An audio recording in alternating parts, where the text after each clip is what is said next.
பார்த்ததுல எனக்கு ரொம்ப ரொம்ப சந்தோஷம். இன்னும் நம்ம சேனலை சப்ஸ்கிரைப் பண்ணாதவங்க சப்ஸ்கிரைப் பண்ணி வச்சுக்கோங்க. கூடவே இருக்கிற பெல் ஐக்கானே ப்ரெஸ் பண்ணி வச்சுக்கோங்க. Thank you friends. இன்னைக்கு நம்ம கிச்சனில் என்ன பார்க்க போகிறோம் அப்படின்னா சிக்கன் ஒயிட் பிரியாணி. சூப்பராக இருக்கும். இது சாதாரணமாக நம்ம மசாலாலாம் போட்டு நல்லா ஒரு கலராக பண்ணிவிடுவோம். இது வந்து ஒயிட்டாக தான் இருக்கும், இல்லைனாக்கா ஆஃப் ஒயிட்டில் இருக்கும். சூப்பராக இருக்கும். இது சாதாரணமாக செய்கிற மாதிரி இல்லாமல் மசாலாலாம் எதுவும் பண்ண தேவை கிடையாது. ஈஸியாக செஞ்சிடலாம். இதுக்கு வந்து நான் 1/2 கிலோ சிக்கன் எடுத்து வச்சுருக்கேன். இதை நம்ம ஃபஸ்ட்டு வேக வச்சு இந்த சதையை மட்டும் குட்டி குட்டியாக பிச்சு எடுத்து வச்சுக்கணும். பிச்சு போட்ட சிக்கனுக்கு நம்ம எடுத்து வைப்போம் பார்த்தீங்களா, அந்த மாதிரி குட்டி குட்டியாக வெந்த சிக்கனை பிச்சு வச்சுக்க போகிறோம். அதுக்கப்புறம் தான் நம்ம ஒயிட் சிக்கன் பிரியாணி செய்ய போகிறோம். தண்ணி கொதிக்க வச்சுருக்கேன். இதில் சிக்கனை போட்டுக்கலாம். சூப்பராக இருக்கும். இது எப்பயுமே ஒரே மாதிரி சாப்பிடாம பிரியாணியை, இந்த ஒயிட் பிரியாணி செம்மையாக இருக்கும்.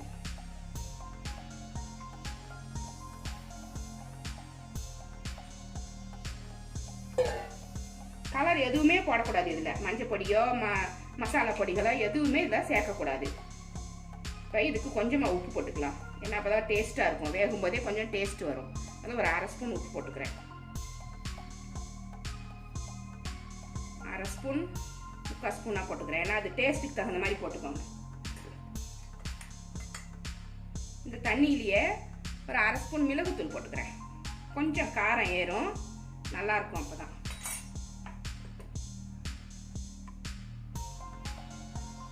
நல்லா கலந்து விட்டு இதை வேக வச்சு எடுத்துக்கலாம். வேறு எந்த கலரும் சேர்க்க தேவையில்லை. பாருங்க, இப்படி ஒயிட்டாக வந்துடும். இப்படி இந்த மீட் வந்து இந்த மாதிரி ஒயிட்டாக வந்துடும்.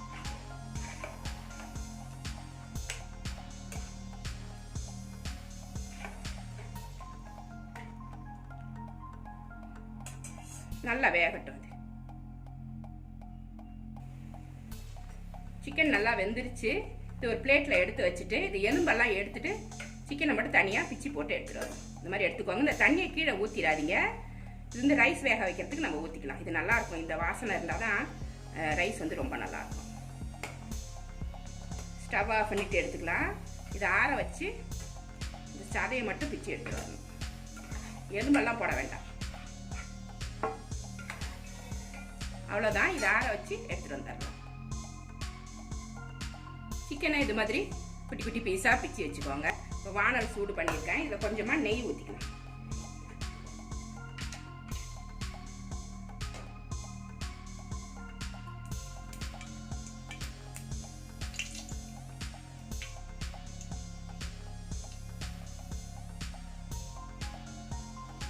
நெய் சூடாயிருச்சு. முந்திரி திராட்சை எடுத்து வச்சுருக்கேன். 100 கிராம் முந்திரி பருப்பு, 50 கிராம் திராட்சை பழம், ட்ரை கிரேப்ஸ்.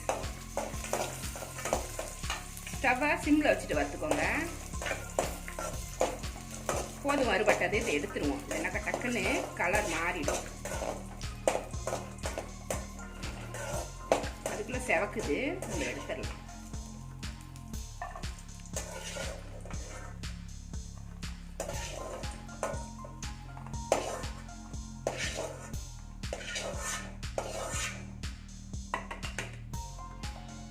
இதில் இன்னும் கொஞ்சமாக நெய் ஊற்றிக்கலாம். ஒரு 2 ஸ்பூன் அளவு ஊற்றிக்கலாம். இது கூடவே கொஞ்சமாக சன்ஃப்ளவர் ஆயில் ஊற்றிக்கிறேன். நெய் ப்ளஸ் எண்ணெய் உங்கள் விருப்பம் போல் ஊற்றிக்கோங்க. எண்ணெயும் நெய்யும் சூடாகட்டும். எண்ணெய் நெய் சூடாயிடுச்சு. தாளிக்கிறதுக்கு 2 மராட்டி மொட்டை எடுத்து வச்சுருக்கேன். 1/4 ஸ்பூன் சோம்பு, பிரிஞ்சியால் எடுத்து வச்சுருக்கேன். இது வந்து கடல் பாசின்னு சொல்லுவாங்களா, அது. ஏலக்காய், கிராம்பு எடுத்து வச்சுருக்கேன். இதை போட்டுக்கலாம். எல்லாமே ஸ்லோ ஃப்ளேமில் வச்சு போட்டுக்கலாம்.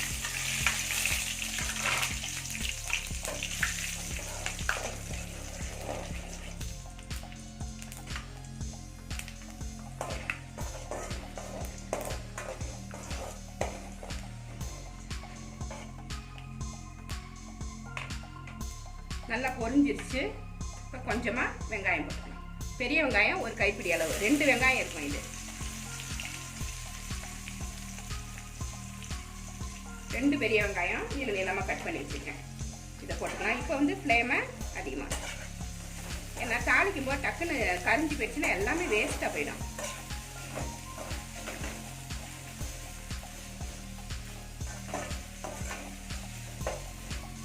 வெங்காயம் இந்த நெய்லியே வதங்கட்டும். நல்லா வாசமாக இருக்கும். அப்போ தான் நல்லா கமகமான்னு இருக்குது. இப்பயே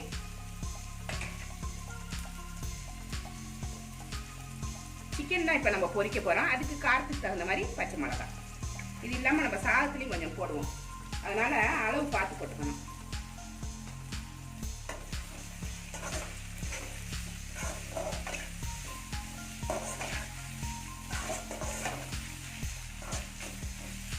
நல்லா வதங்க.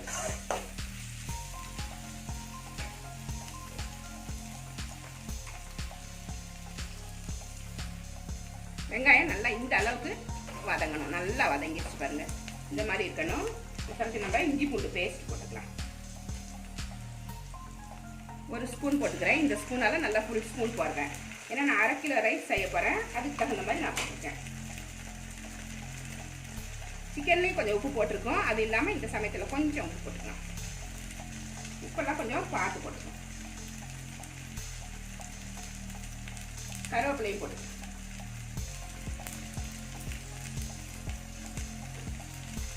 கட் பண்ணி வச்சுருந்தோம் பார்த்தீங்களா சிக்கன், அதையும் போட்டு ஃபுல்லாகவே போட்டோம்.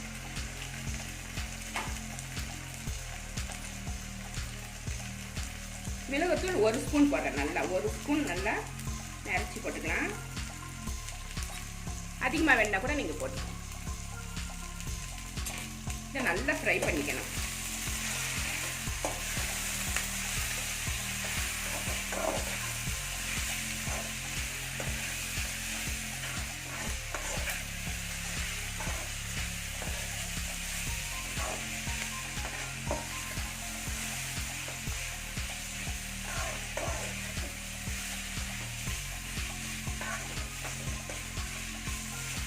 இதில் தக்காளி போட போகிறது கிடையாது.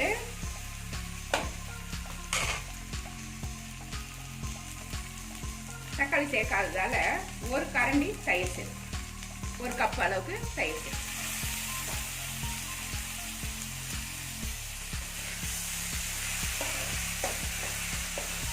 அடி பிடிக்காம நல்லா ஃப்ரை பண்ணிடுச்சு.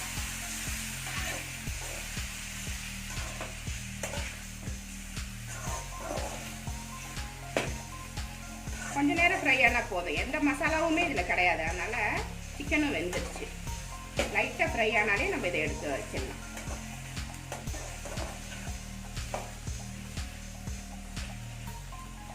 இந்த பச்சை மிளகாய் காரம்லாம் அந்த சிக்கனுக்கு ஏறிடும். நல்ல டேஸ்டாக இருக்கும். இது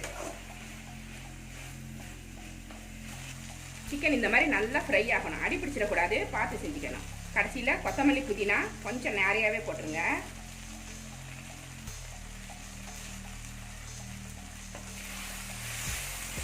போட்டு கிளறிட்டு ஸ்டவ் ஆஃப் பண்ணிடலாம். அடுத்து நம்ம சாதம் ரெடி பண்ணிடுவோம். இந்த மாதிரி தான் இருக்கணும். ஓவராக ட்ரையாக இருக்கக்கூடாது. நல்லா இருக்கு பாருங்க. ட்ரை ஆகாமல் பார்த்துக்கோங்க. இதை தனியாக எடுத்து வச்சிடலாம். பிரியாணி பண்ணுறதுக்கு பிரியாணி பாத்திரம் சூடு பண்ணிக்கோங்க. இதில் கொஞ்சம் நெய் ஊற்றிக்கலாம். கொஞ்சம் நெய் நிறைய போட்டால் தான் பிரியாணிலாம் நல்லா இருக்கும். நான் ஒரு 5 ஸ்பூன் போடுறேன். உங்கள் விருப்பப்படி போட்டுக்கோங்க. எண்ணெய் கொஞ்சம் ஊற்றிக்கேன்.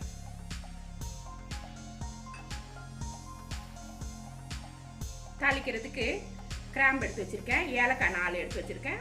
ஒரு 5 கிராம்பு எடுத்து வச்சுருக்கேன். கடல் பாசி எடுத்து வச்சுருக்கேன். ஒரு மராட்டி மொட்டு, 2 பிரிஞ்சி இலை. நம்ம வந்து சிக்கனுக்கும் கொஞ்சம் போட்டிருக்கோம். இது வந்து சாதத்துக்கு.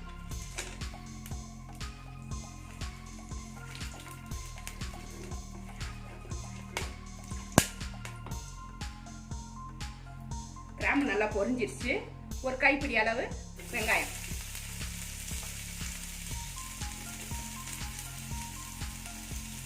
அது மாதிரி நம்ம சிக்கன்லேயும் பச்சை மிளகாய் போட்டிருக்கோம். கொஞ்சமாக போட்டால் போதும். ரைஸ்க்கு ஒரே 3 பச்சை மிளகாய் போட்டிருக்கேன். காரம் வந்து பார்த்து பார்த்து போட்டுக்கோங்க.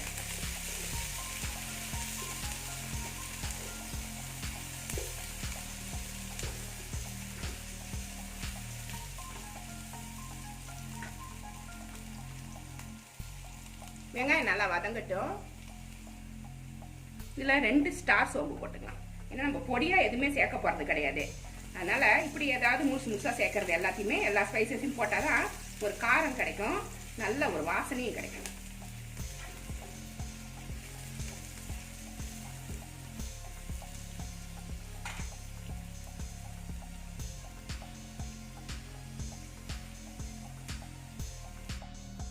வெங்காயம் நல்லா வதங்கிடுச்சு. ஒரு ஸ்பூன் இஞ்சி பூண்டு பேஸ்ட்.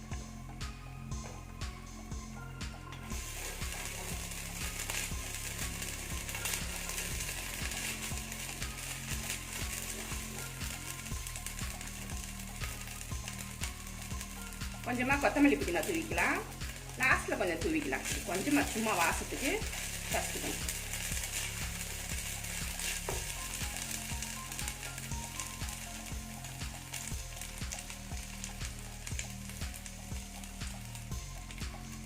ரெண்டு டம்ளர் ரைஸ் ஊற வச்சுருக்கேன். இந்த சிக்கன் வெந்துச்சு பார்த்தீங்களா, தண்ணி இதை அளந்துக்கலாம். 2க்கு 4 தண்ணி. இந்த தண்ணி பத்தலைனாக்கா சாதா தண்ணி ஊற்றி.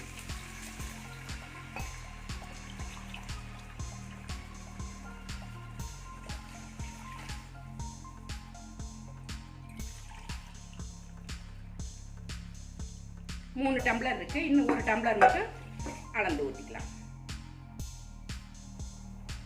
இன்னும் ஒரு டம்ளர் சாதா தண்ணி ஊற்றிக்கலாம். எல்லாமே சேர்ந்து கொதிக்கட்டும். தண்ணி கொதிச்சிருச்சு. 2 டம்ளர் ரைஸ், பாஸ்மதி ரைஸ் கழுவிட்டு ஊற வச்சிருந்தாரு. இப்போ இதில் போட்டுக்கலாம். ரைஸை போட்டுக்கலாம். தண்ணியை வடிகட்டிட்டு போட்டுக்கலாம்.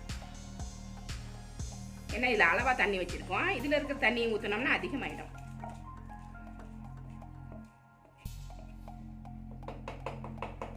ரைஸை பொறுத்து தண்ணி மாறும். சில பேர் 1.5 போடுவாங்க. அது வந்து குக்கர்னா கரெக்டாக இருக்கும். இப்படி ஓப்பனில் செய்யும்போது எல்லாம் ஆவியாக போயிடும்.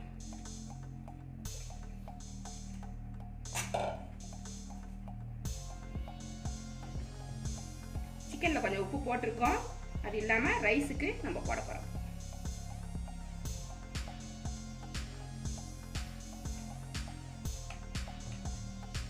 ஒரு லெமன் புழிஞ்சு ஊற்றிக்கணும்.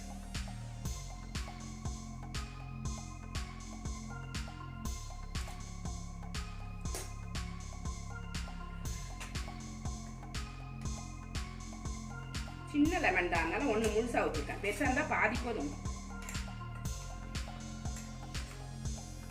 ஒரு 1/2 ஸ்பூன் மிளகுத்தூள் போட்டு நல்லா கிளறி விட்டுருங்க. வெந்து விட்டுருங்க.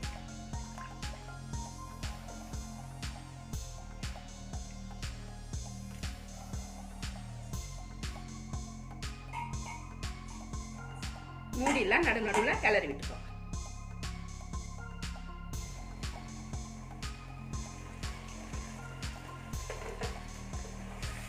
சாதம் நல்லா தண்ணிலாம் வத்திருச்சு. சமயத்தில் நம்ம தம் வச்சிடலாம். இப்போ நம்ம ஃப்ரை பண்ணி வச்சிருந்த சிக்கனை இது கூட சேர்த்துருவோம்.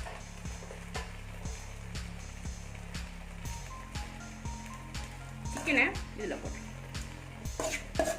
ஃபுல்லாகவே போட்டுருங்க. 1/2 கிலோ சிக்கனுக்கு 1/2 கிலோ ரைஸ். மெதுவாக கிண்டணும், உடஞ்சிடும் ரைஸு.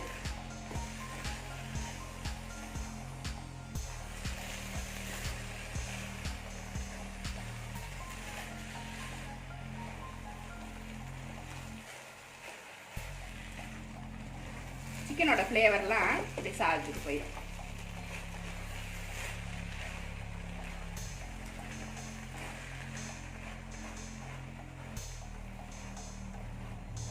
கலந்தாச்சு. சமப்படுத்திட்டு நம்ம தம் பண்ணிடும். ஸ்டவை சிம்மில் வச்சுக்கோங்க. இந்த மாதிரி சமமாக ஆக்கிக்கணும்.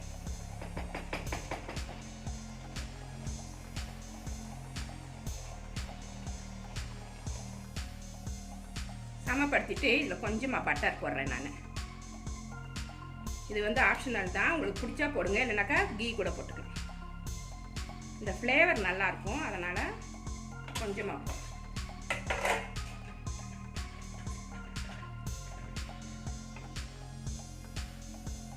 மேலே இப்படி தடவி விட்டிங்கன்னா இந்த பட்டரோட ஃப்ளேவர் வந்து எல்லா சாதத்துலையும் இறங்கிக்கும். கீழே வரைக்கும் இறங்கிடும். சூப்பராக இருக்கும். நல்லா பேக் பண்ண மாதிரி இருக்கும். அப்போ தான், இல்லைன்னாக்கா சலசலன்னு இருக்கும்.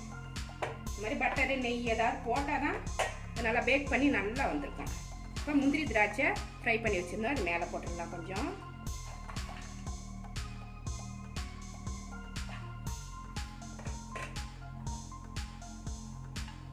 கொத்தமல்லி புதினா மேலே.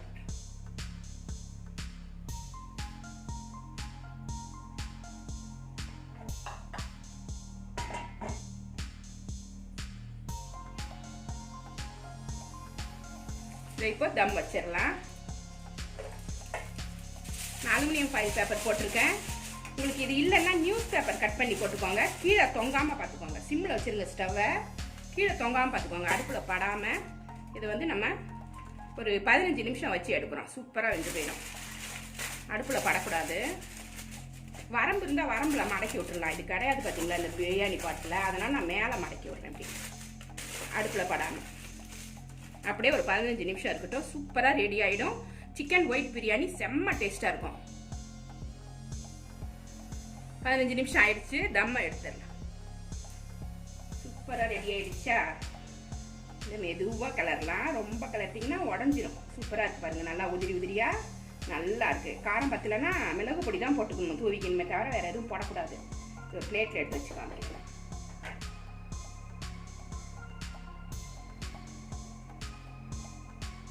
நல்லா முந்திரி பருப்போட எடுத்துக்கலாம்.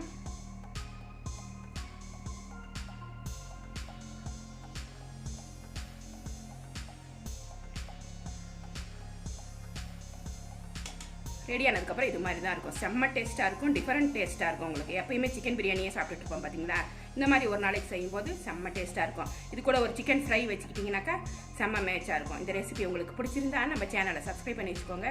கூடவே இருக்கிற பெல் ஐக்கானே ப்ரெஸ் பண்ணி வச்சுக்கோங்க. லைக் பண்ணுங்கள், ஷேர் பண்ணுங்கள், கமெண்ட் பண்ணுங்கள். இவ்வளோ நேரம் என்னோடய வீடியோவை பார்த்தா எல்லாருக்குமே நன்றி. Thank you friends.